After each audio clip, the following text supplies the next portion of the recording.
Hi friends, welcome back to views channel. এখন আমরা চলে আসলাম ইন্টারন্যাশনাল এক্সপোতে, আর এটা এখন তেজপুরে হচ্ছে।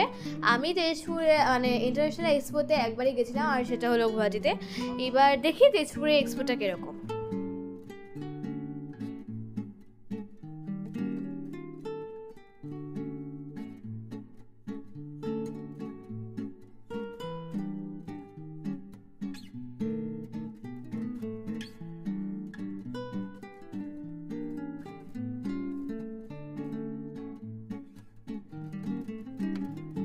আমরা এখান থেকে পাঁপড় নিয়েছি। পাঁপড়ের মধ্যে আমরা নিয়েছি গার্লিক আর বিটরুট পাঁপড়, আর আচার ছিল।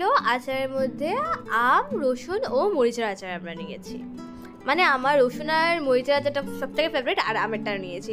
আর ওরা না পাঁপড়টা একটু ভেজে দিয়েছিল, যা টেস্ট খেতে, তো এটা নিতেই হবে, না নিলে আর চলবে না। তো এখন আমরা কিছু ড্রাই ফ্রুটস কিনে নিলাম, আর এখন আমরা বের হয়ে যাচ্ছি এক্সপো থেকে।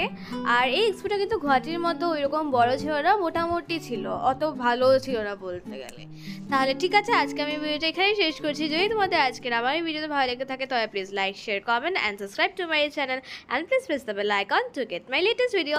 Tata, bye bye, thanks for watching. নতুন ভিডিও কিন্তু খুব তাড়াতাড়ি চলে আসবে।